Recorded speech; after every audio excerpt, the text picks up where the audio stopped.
So guys, let's create a new project. Tap on top left button, select the folder where you have your files. Let's go with this one. Now we are inside our sample project. Go to pip. Then here we have a 30-second countdown timer. You can download it from the video description. Scale it up a little bit. Now suppose you want to apply a 10-second countdown. So move forward. But as you can see, we cannot move after 12 seconds as our main clip is 12 seconds long. So split, delete the first part, tab, hold, bring the timer to the start and split it at 10-second mark.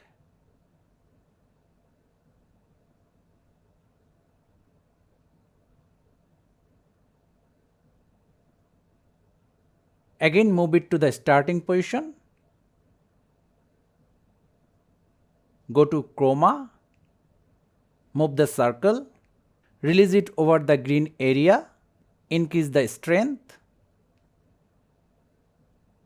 position it where you like, and we are done. So thank you guys for watching. Have a good day.